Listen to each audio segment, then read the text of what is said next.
So now I'm going to talk about what is possibly this generation's most interesting console, and that's the Sega Master System. Now, again, this is going to have to be put in some sort of, certainly not historical context, but certainly a context nonetheless. Now, a lot of people don't know that the Master System was actually Sega's second major console. The first, I think probably the first one that Sega released was one called the SG-1000. It didn't sell internationally. In fact, it wasn't even released internationally. It was only released in Japan, and it didn't do very well. It did okay, but it didn't do amazing. So Sega decided to release a second console a couple of years later, called the Sega Mark III, and in Japan, and this is the console that eventually became the Sega Master System everywhere else. Now, up until this point in time, certainly in Europe and in the States, so basically anywhere outside of Japan, the only time you ever heard the name Sega was in the arcades, where arguably they made some of the best arcade games, still considered as some of the best now. And that's what they did. They were known for their arcade games. So, of course, certainly in Britain, when Sega decided they were going to release the Master System, people paid attention to this, and it did very well. But I just want to go back to the Sega Mark III, which is the Japanese version of the Master System, don't forget. Now, they actually spent quite a lot of time on this, and it has certain FM sound hardware in the Japanese version that was unfortunately removed for the console that we got in Europe and in America. I don't know why they decided to do that. Quite frankly, it was a bad idea. But the interesting thing is, when they were westernizing the games to bring them into different territories, so like the translated version of the games, they didn't actually change any of the programming. So if you have a Master System, this is the Master System 1, the first release version, you can actually get it modified quite easily and you can put the FM sound back into games. But there's a couple of interesting things about certainly the first Master System. And it's basically, I'll tell you what I'll do. I'll go through the systems, and then I can tell you what is actually interesting about them. That's probably the easiest way. So I've got it here. Now, the Master System 1, which is the one ideally that you want to go for. I'll put a picture of it up here so you know what you're looking for. It came with a cartridge slot. It also came with a card slot, which I think there's only about a dozen games or so that came out on card. There may be more in Japan. I've no idea. I don't have a working knowledge of the Japanese Master System library, unfortunately. And they came on a little card, like if you ever seen like a PC Engine Hue card, sort of, well, almost exactly like that. It's the same technology. So, and these were for the smaller, the early release games, sort of thing. So they came with on cards or on cartridges. Now, if you already have a Sega Mega Drive or Genesis, if you like, the RGB connector and the power supply, although this is not recommended, the power supply will actually fit and power on a Master System if you have the Model 1 Mega Drive. This is the original model. The plugs are exactly the same, and the RGB plug is exactly the same. Although this is not recommended, it will actually power the system on and run it. Always recommended to get the original plugs that came with a console, but it will actually work, although arguably it may damage your hardware, but I don't know how true that is. One of the interesting things about it is, I mentioned the SG-1000, which was a Japanese-only console. The Master System 1 actually contains all the SG-1000 hardware as well. So, I mean, people talk about backward compatibility these days, and they're talking about the sort of 7th and 8th generation consoles, and, you know, which ones were backward compatible, which ones weren't. Sega were doing this in the mid-80s. They were thinking about things like backward compatibility. Now, the trouble is, an SG-1000 cartridge won't actually fit into a Master System, even though the hardware's already there. So, although they were thinking about it, they obviously didn't think about it that much. But all the hardware is there, and if you have something like a Master System EverDrive, you'll know this, because the Master System will actually play SG-1000 games. And if you have an EverDrive and you've only got Master System games on it, download some of the SG-1000 ones and play them on your Master System, because they will actually work natively, absolutely no problem. And it's not emulation. If you have a Master System version 1, the hardware to play SG-1000 is actually still in the console, so that's a good thing. And yeah, the original one is the only one that can, I think it's the only one that can be modded for this, for the FM sound I was talking about, and it's a very easy mod. There's a little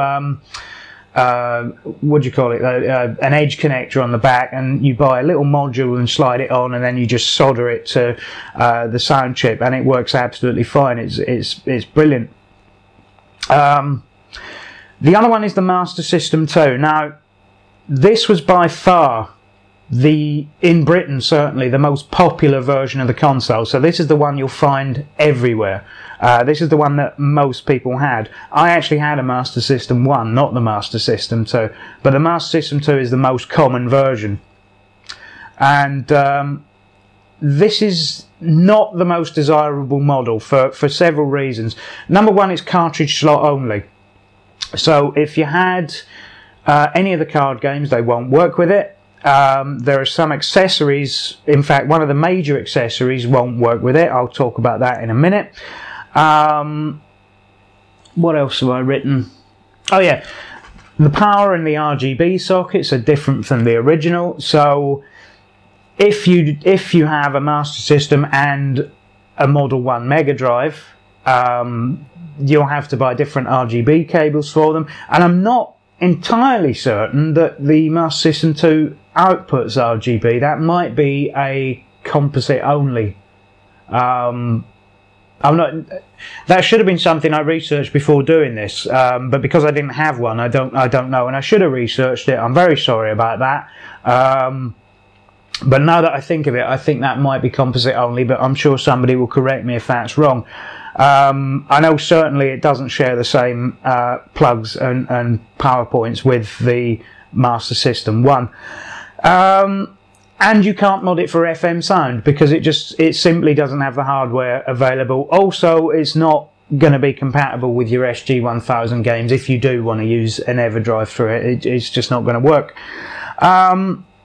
The other way to do it, the other way to play Master System games, is if you have what's called the Master Converter, or the Power Base Converter if you're in the States, and that plugs into a Mega Drive, a Genesis console.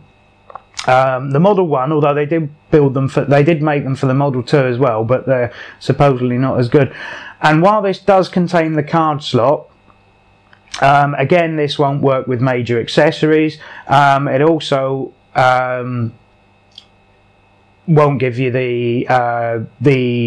you won't be able to do the FM sound mods, although there's a bit of an argument that you wouldn't need to, because the Sega Mega Drive sound chip is supposedly better. I don't know, it depends on how you look at it.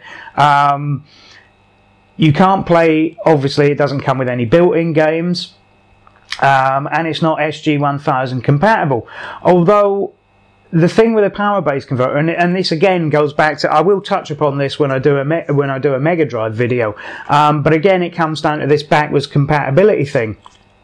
is that every single Model 1 Mega Drive will play Master System games. I mean, if you take a master converter or a power base converter and open it up, there's nothing in there. There's literally nothing in there. There's a couple of wires and a couple of connectors. It's all still being done on hardware. So again, they were thinking about the backward compatibility, Sega, even when they released the Mega Drive and decided we'll stuff a Master System in there as well. But I just think it's a really interesting console, and it did things. It sort of did things in a slightly different way, even from consoles that had come before it had done. I mean, for instance, the pause button for your game is actually on the console. It's not on the controller, it's on the console. Now, a lot of people find this very irritating. I think it just shows that, you know, maybe Sega was taking a bit of a different way of thinking. Because bearing in mind, I mean, we basically have the models for all this stuff now. You know, you're talking 25, 30 years on in some cases, where all the controllers are built roughly the same, all the consoles are built roughly the same, they all do roughly the same things, they all play almost exactly the same games. But at this point in time, there was no real blueprint for what a console had to be. And even if the argument always comes that, oh well, the Master System was just trying to it was trying to go for the same market as people that had NESs. Well, there may be an argument for that, but that doesn't mean the NES was doing anything better. I mean, obviously all the consoles follow that similar sort of model now, but at that time, you could still release a console that was totally different from everything else and still make a success of it. That was still fine. You know, there was no real expectation for stuff to work as it always had done. And to a certain degree, Nintendo do that now with all their consoles are sort of, you know, it's weird control methods and touch screens and things like that that other companies don't do. But at this point in time, it was usually people like Sega that were doing all the weird, the innovative stuff that somebody like Nintendo, being the mainstream console, just didn't do. And all power to them for doing it. So yeah, that's basically your three models, if you like, of Master System. Technically, only two of them are actually models of Master System. The other one's a converter for playing the games. But bearing in mind that I'm including the Mega Drive in this video because the Mega Drive 1 actually has a full Master System built into it, if you like. I mean, it's not emulated. It's hardware physically there. Right. So I'm not going to bang on about the systems very much, even though I think they were unique. Let's move on to some of the accessories that you can pick up. Now, usually, it's difficult now. I mean, there weren't that many third-party accessories for the Master System, although there is a surprising one that I'll mention in a minute, purely because it just didn't sell well. Actually, before I touch on the accessories and that, this is another thing that is regions. Now, I've done a video on regions before, and at this point in time, usually, there were basically three regions in the world. There was Japan, which was on its own. There wasn't really an Asian region because, you know, apart from Korea, South Korea rather, nobody else in Asia really played games consoles, and most people in Hong Kong were British expats that had brought the consoles with them, and any consoles that were sort of sold in Hong Kong were usually knockoffs. So Asia didn't really have a region then. They just bought the Japanese stuff or wherever the people that had migrated to the countries had come from. So lots of people in Hong Kong had European Mega Drive, Master Systems and NESs and things like that they then got converted. But the Master System is a funny one, and Sega is a funny one at that. But this is where it started. Is that normally you had three regions. You had Japan, you had Europe, and you had North America. Master System actually has 4 regions, and that is Japan, Europe, North America, and Brazil. Technically South America, mostly Brazil. For some reason, this console in Brazil did absolute gangbusters. In Brazil, it is still the biggest selling games console they've ever had, and it just went mad there, to the point where there are lots of games and plenty of third-party accessories that were only ever released in Brazil. How good they are is debatable. I mean, you can download Brazilian ROMs online and play them for yourself, but bearing in mind that it just shows how popular the console is. When I think the North American release of games is somewhere in the mid-hundreds, so say 150, 160, it might even be 180 something, come to think of it. The European releases, you're talking almost 400, if you include stuff that was only released in certain countries in Europe. The Japanese releases, I have absolutely no clue. There's lots of different information on stuff that was released for the Master System. Every different website will give you a different number for the amount of not Master System, Sega Mark III titles that were released in Japan. Whether that's including any SG-1000 titles, I have no idea. Just trust me on it. In fact, go and check for yourself. See if you can find any information on how many releases there were for the Sega Mark III in Japan. Every website you go to is a different number, and they're not even near each other. You know, some say 400 or 500, some say 1,000 and something. You know, you just can't tell. But Brazil, just absolutely tons, hundreds and hundreds of games were released in Brazil. Some of them exclusively so. Sega was still, not Sega themselves, but the games were still being made for the Master System in Brazil right up until the 2000s, and possibly still are, I don't know, but right up until the 2000s there were still people making games for the Master System in Brazil, bearing in mind it is a console that had come out 15 years earlier nearly. So I find that absolutely amazing. Anyway, and while I'm talking about regions, the Master System itself is actually region free. So you can buy a game from Europe and play it in your US console, no problem. Same as you could buy a game from the US, play it in your European console, no problem. If you wanted to, you could probably buy a game from Brazil and play it in your US or European console, no problem. Although actually trying to buy stuff from Brazil, yeah, it might turn up, it might not. With import-export into Brazil, it's usually quite dodgy. You know, nothing personal to any Brazilians watching, but your country's as corrupt as shit. I mean, seriously. Anyway, so the trouble is, do bearing in mind that the what do you call it? That you are going to run into the 60 Hz, 50 Hz barrier, so stuff is going to play faster. Like European games will play faster on your US console, and US games will play slower than they're meant to on your European console. Just have to factor that in when importing. But yeah, they're all region free, so shouldn't be a problem. Right, now I am going to move on to the accessories. 3D glasses, would you believe? They're a thing on the Master System. There's not many games support it. And to be honest, if you were to buy them now and they're not broken, if they actually work, they're going to cost you quite a bit of money, because anyone that had these has probably researched them and knows exactly what they were worth. And they were reasonably expensive when they came out as well, so pretty much anyone who had these 3D glasses for the Master System, they'll probably be a gamer still, and yeah, they're going to know what they're worth. You're not going to find a set of these cheap at the boot sale, and if you are, it's because they're likely broken.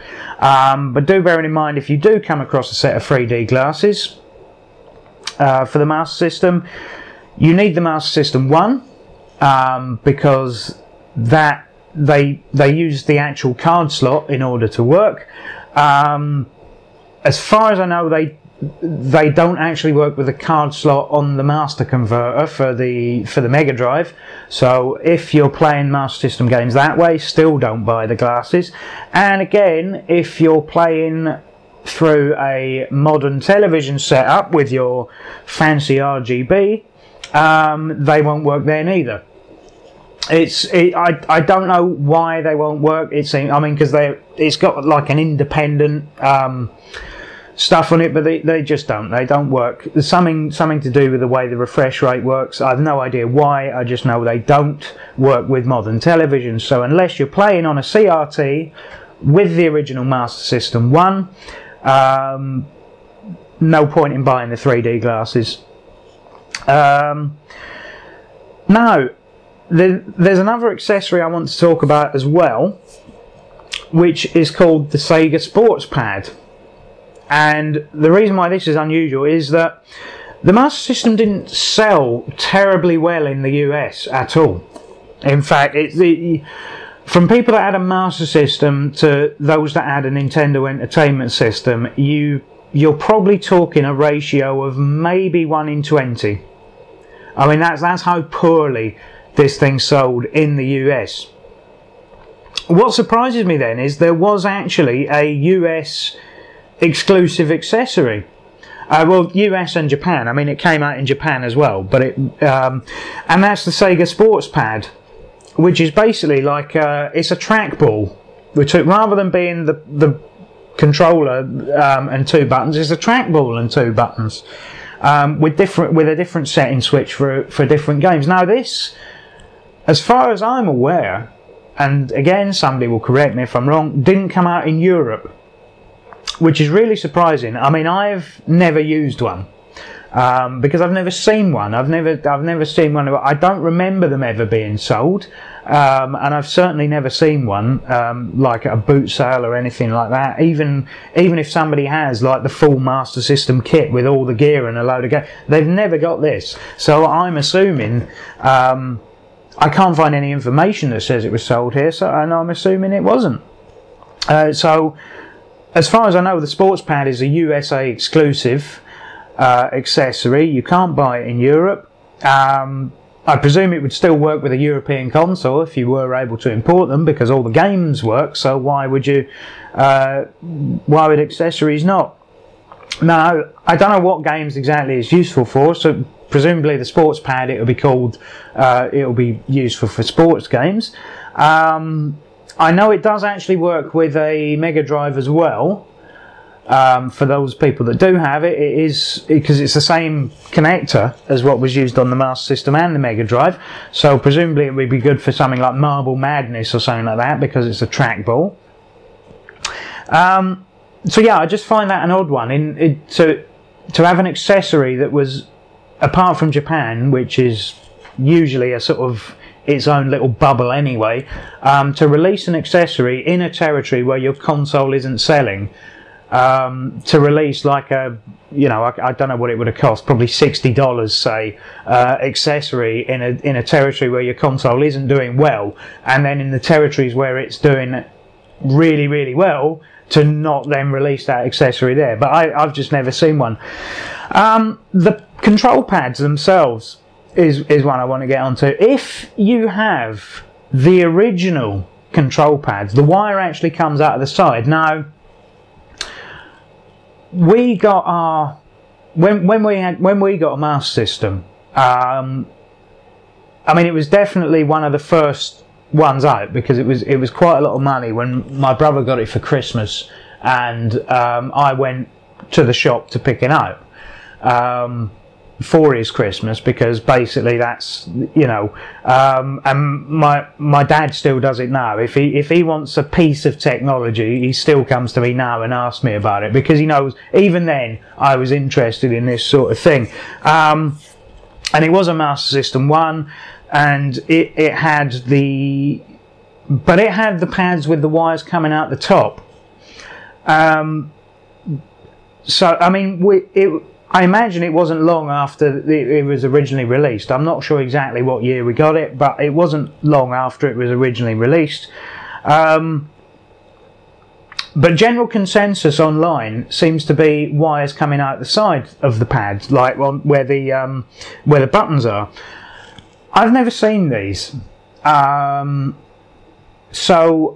I don't know if, again, that was something that was released in other markets. I mean, they're clearly Master System pads, so they're not for the SG1. They're not for the Mark III in Japan, because them pads were white. They're clearly Master System branded pads, so presumably they come out in somewhere that wasn't the UK, maybe a different European territory. I've certainly never seen them. I've never seen them at boot sales. I've never seen them at retro shops. I'm not saying they don't exist, but we got our Master System reasonably early into the life of the console, and the pads that came with it were the ones where the wire came out the top. That's all I'm saying. Even though international consensus says the ones with the wires coming out the side were the first generation of controllers, I don't know how true that is if you live in Europe or the UK. Again, it's a difficult console to try and find information out about, to try and sort of look back into history, because everything seems to say something different. There's no massive consensus. There seems to be a lot of consensus on roughly what happened, but no actual facts, figures, proper information to back anything up, which is annoying. The last accessory I want to mention, and bearing in mind this will be the last accessory because there's very few third-party Master System accessories about. The last thing I want to mention is the light phaser, which is their name for the light gun. Now, it is very, very accurate. We had one of these for our Master System, and it was absolutely brilliant. It was miles better than the NES Zapper. But I mean, honestly, miles better. And Safari Hunt is 100 times better than Duck Hunt. Number one, because you don't have the dog laughing at you the whole time, and it's purely score based. Safari Hunt was just much better. I mean, stuff came from different sides. It was patterns, like all these old games are. Once you knew the patterns, it was fine. And I think there was 3, maybe 4 rotating levels about. But there was one that was in the jungle where a panther would run across, and he was worth quite a lot of points, but he was really quick. You know, stuff. Safari Hunt is a lot more fun than Duck Hunt, and the light phaser with the Master System is so good. I mean, it doesn't even really feel like a toy. It obviously is, but it's just, there's something about it. It's just nice to hold. It's accurate as well. I remember quite often though the cable seemed very short, because you'd go to, you know, you try to move further away to give yourself a bit of a challenge, and the console's fallen off the unit or whatever, and you had to start again. Right, so that's about it for the accessories. Oh, again, I do feel the need to mention that if, even what I've said about the gun, if you're not going to play it using a CRT television, still don't buy the gun, because it won't work. It won't work with HDMI TVs. Lots of people don't seem to get this, and in fact, there are plenty of people that will, you know, that will sell you a gun that they claim is absolutely fine, but isn't.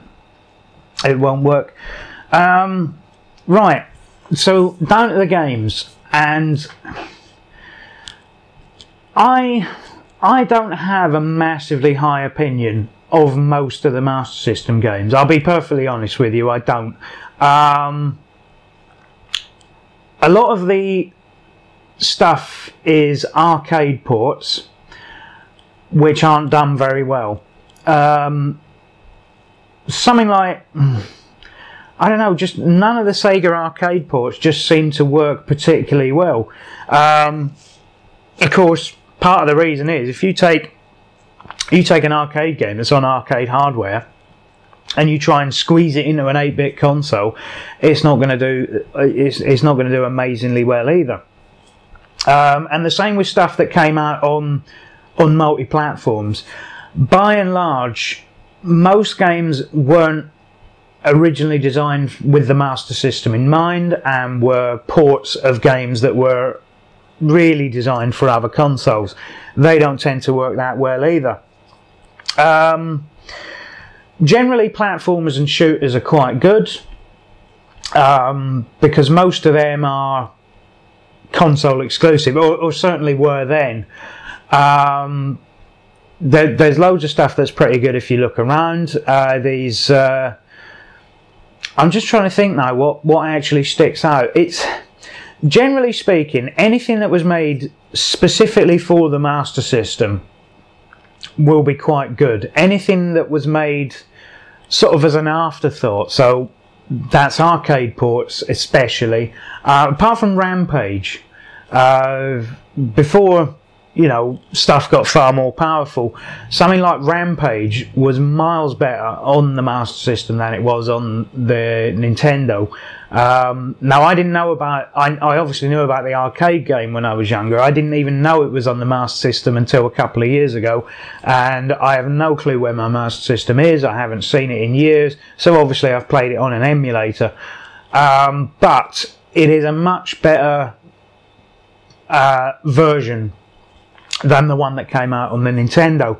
That's my opinion, but it just looks better, it plays better, you know. So there are exceptions, you know. Most of the arcade games are pretty piss poor on the Master System, but Rampage is actually quite fun if you like the game Rampage. I suppose that has to be a caveat to that. So yeah, platformers and shooters are really good. There is one whose name escapes me, and I should have written down because I can never remember the name of this bloody game. And it's you might have seen it. It's the really colourful one, and the ship's called Nona Nona or Nunu or something like that. Anyway, brilliant shoot 'em up, really really good. Can't remember the name of it. I might put an annotation on it or something like that, or maybe put a picture up that will then tell you the name. Disney games. Now, the ones done for the Master System, they're not as polished, and they're not as polished and presented as the Disney games that were done for the Mega Drive. I don't think, I could be wrong, but I don't think there's like a Lion King or something like that on the Mega Drive. But Castle of Illusion is really fun, and there's one there's a Donald Duck one called, what is it, Lucky Dime Caper or something like that. He has to collect diamonds anyway, or diamond something. Anyway, there's a Donald Duck one that's really really fun. A lot of the Disney games that were done, again, this comes back to, if they were done specifically for the Master System, then they're pretty good. If not, they tend not to be. But the Disney ones, by and large, are pretty good. You'll never go wrong with that. Sonic Chaos and things like that, yeah, they're okay. So, and incidentally, the Sonic the Hedgehog, the original Sonic 1, we'll call it, I'm not going to say for a second that it's better than the Mega Drive, but it's different enough that if you didn't have Sonic the Hedgehog in it, you wouldn't even know it was a Sonic game. So that's well worth a try. The levels are totally different, the mechanics are totally different. There's it's just so different from the Mega Drive version that if you've never played the Master System version of Sonic, then I would advise that you do. I think that's probably about it, but because I've written this down in notes, and I think it's one of these consoles. When I see it, it's one that I still, even to this day, if I see one, if somebody's got one, and I see it, I just like, oh, can we set that up? Can we play it? You know, and usually you might get excited. Oh, it's not working, it's broken, blah blah blah. I don't want it. I don't know where the games are. Oh, one thing I should mention about the games is quite often the Master System had games built in. And they're all different ones depending on which version of the Master System you get. The Master System 2 came with usually Alex Kidd or Sonic. If you bought the Master System with a gun, it normally came with Safari Hunt preloaded on it as well. Sometimes they came with, they could come with Alex Kidd, they could come with Sonic the Hedgehog, as I said. What was the other thing? Hang On. Which again is not a patch on the arcade, but it's really worth a play. I mean, it's not a bad game really, Hang On. It's very simple. So, I mean, how can you get that wrong? So yeah, it did come with built-in games. There's also a secret built-in game called the Snail Game, which has never been ported to any other systems as far as I know. Certainly not the Master System version. But that was quite good as a child, finding this out, that you thought there was only this in your Master System, and then you realise all along as you've been playing it there's this this amazing snail game. It's fun for what it is. It's not a groundbreaking game by any means, but it is a nice little secret that was obviously put in there, and you can see just in the way this console's been built, where thought's gone into the whole way the thing's been built and programmed, and it's a sort of heartwarming console in a way, and it's sort of I mean, like I say, it did well in Britain. It done absolutely amazing in Brazil, but in territories where it was released, like Japan and the States and Canada, it just doesn't get the appreciation and love. It sort of lives in the shadow of the NES the entire time, and I think it's a shame really, because that's quite unfair on the console, because it did a lot of things really very well. But hey, that's it. I mean, its downfall was basically like it was like a lot of Sega consoles have been. It comes down to the games, and quite often, yeah, the arcade stuff, as I said already, was disappointing. The third-party support wasn't really there. Most of the stuff on the Master System, or the vast majority of the good stuff on the Master System, was done by Sega themselves. There was very little third-party support until later on, and even then, the Master System ports of third-party games, like for instance, there is a version of Mortal Kombat on the Master System, but by the time that was made, the Genesis, the Mega Drive rather, Genesis, the Super Nintendo and consoles like that were already out, so it was very much an afterthought. Well, what to add? Anything I've missed out? I've missed out a big section on Game Gear here, so I'm going to have to take a back step. The Game Gear will play Master System games as well. In fact, a lot of Game Gear games were originally Master System games, and vice versa. A lot of games that appeared on the Master System later in its life were ports from Game Gear games. The systems are pretty much interchangeable. And you can buy a cartridge converter for the Game Gear that you can fit a full-size Master System cartridge in, although there's no facility for playing any of the card games, which I would argue, if I was coming up with something to put in a portable system, I would probably go for one that accepts the card games.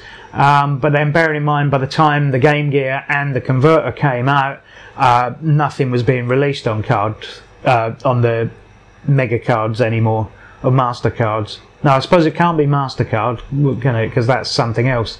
Mega cartridge, maybe they called it.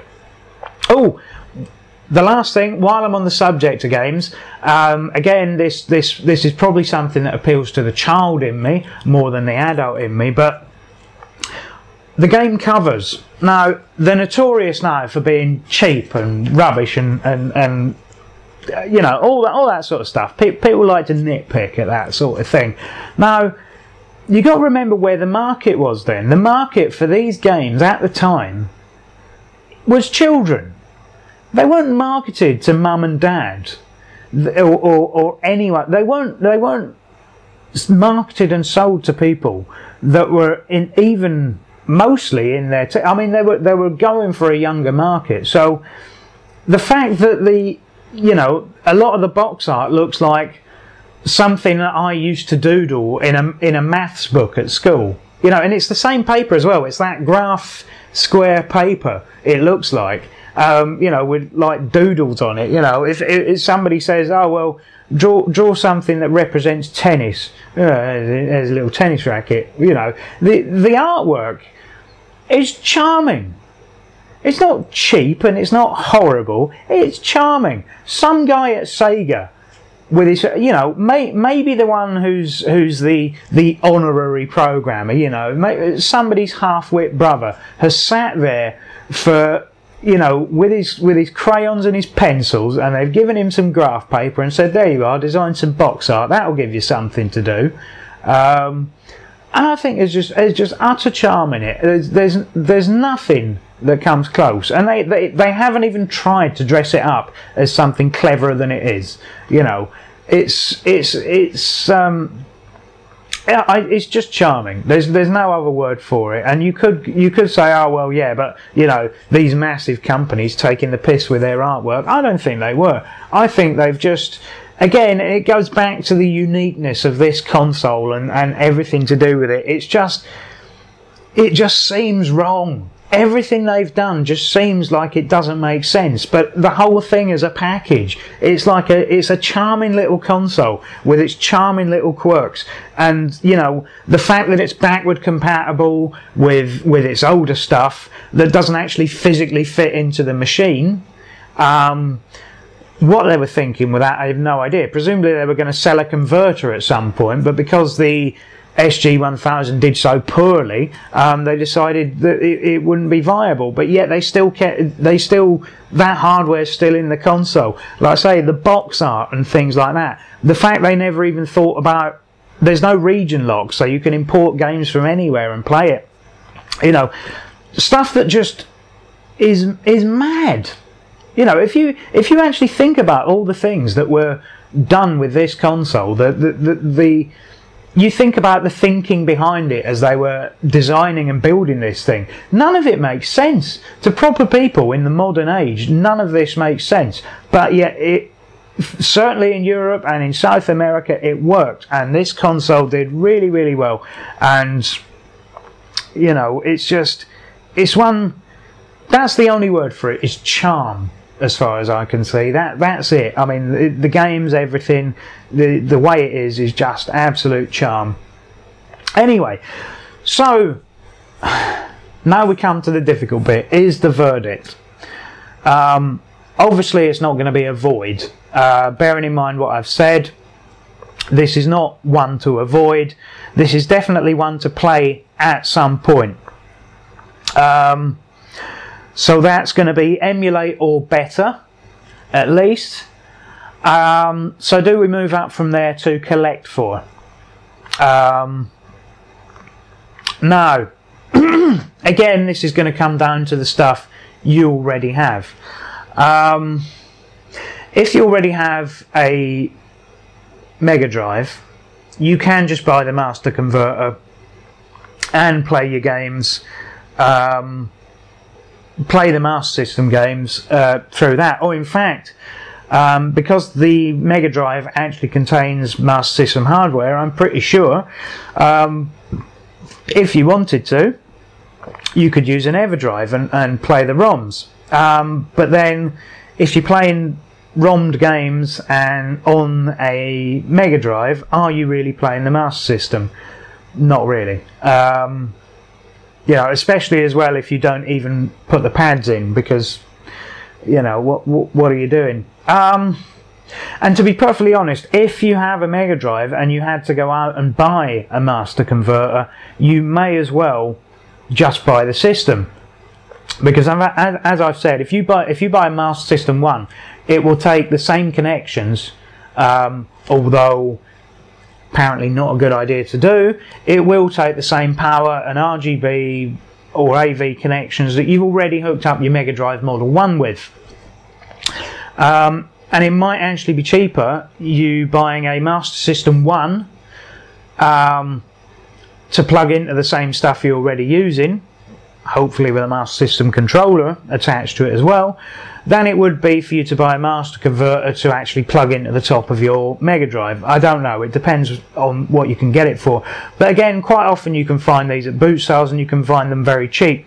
As for collecting the games, now, and this is why I'm holding off saying collect, is that given what I've said about the games, and given that quite a lot of them aren't very good, to be honest with you, the ones that are very good are well worth playing. This is sort of a Marmite system. There are games you're going to love on it, and there are games you're going to hate on it, and it is very much a polar. There's nothing on this system where you play it and go, yeah, that's okay. You either play it and love it, or you play it and hate it. There's not much that's sort of in the middle okay on this system. So I would say collect, on the proviso that you do your homework and you really do know what you're buying.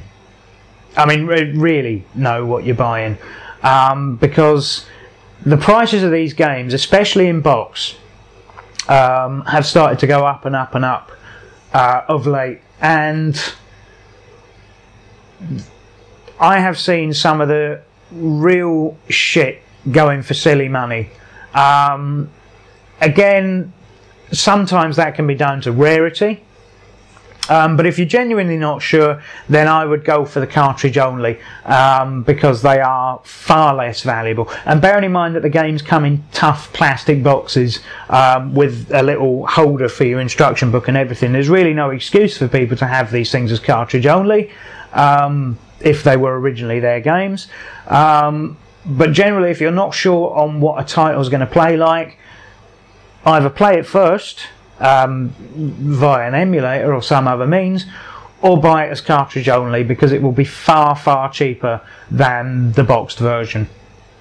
Even though the boxed version there might actually be more of them. So I think that's about it. I think my verdict is going to be collect, but with that very big proviso that if you already have the stuff to play it, and you know you're prepared to put the research into what games you're buying, then definitely collect. If not, then emulate, because it would be a real shame if you missed out on this console's entire library. And bearing in mind, there were probably about a dozen, maybe 20 games that were only released on this console and nowhere else. And there is even more versions of other games that were like Sonic the Hedgehog 1. The version of Sonic the Hedgehog 1 that is on the Master System is only on the Master System. You can't get it. You can't get the exact same game anywhere else. So play it on. You have to play that version on the Master System, or emulate it, obviously. But you can't play it anywhere else. And as far as I know, even on the Sonic collections, as far as I know, it was never re-released. So even if you have like the PlayStation 2 Sonic Gems collection and things like that, I don't think it's on there either. So yeah, you're going to have to play it on some form of Master System if you want to play something like that. But yeah, it is a system that requires you to do your homework. So yeah, I think that's it. Definitely collect if you want to put the work in, and if not, definitely emulate. There's never avoid this system because it is really good. I know I said in the last video, and that is my verdict, by the way. It is another if or, a lot like the Nintendo was before, and yeah. So what's next? Well, the next video is going to be a much shorter one. I'm not going to tell you what the system is, because even though it falls into this generation, it's it's going to be a video as a matter of historical interest. This console I'm going to talk about. It sounds like I'm doing a teaser, but you know, even if I mention it, nobody's ever heard of this console, so it doesn't matter. And it's less going to be a collect. Although there will be a verdict at the end, it's less going to be a collector, a video aimed at collectors, and more to put this console in a historical context. To illustrate something else later on, because again, you know, the rough notes are coming along, and I'm pretty sure I know where I'm going with this whole series up to a certain point now. Although I still haven't come up with any of the verdicts yet. I'm still saving that. I haven't got any verdicts written down. The verdicts I give at the end of the videos are entirely based on the stuff I've done in the videos. They're not pre-arranged, so even as I record this, I might be changing my mind, but no, I'm going to stick with the original verdict for this one. So yeah, stay tuned for the next video. Again, it's not really going to be about is the next system good to collect for. It's going to be more about the historical context of it, so I won't give away any spoilers. You'll just have to wait for the video to go up. And I think that's it. I think I've covered the Master System fairly comprehensively. We'll try that again. But, you know, I do know there are these obsessive collectors out there, and if I have missed something, got something wrong, then please do get in touch through the comments and let me know. Because, you know, knowing is half the battle, and yeah, that's where your feedback comes in. You know, that's for you, the comment section. I've said it before, the comment section is for you as much as it is for me. So yeah, and if I have got anything even if I don't, you know, I can go back and add notations on the video so that, you know, future people seeing the video will then know that that bit is wrong but the annotation's correct. So yeah, please do let me know, because I can't research. It's difficult researching everything. Like I say, I've already mentioned the problems I had just trying to research accurate facts and figures for this one console. I mean, you can imagine what it's like trying to do that for everything. It's insurmountable. Honestly, I know why when you see like a TV program or something, you know, they have so many people listed as researchers. Have you ever tried doing it? It's mind-numbing. Anyway, yeah, complaint over. That's the end of the Master System. Well, I will hopefully see you all in the next video. Yeah, so keep watching till then.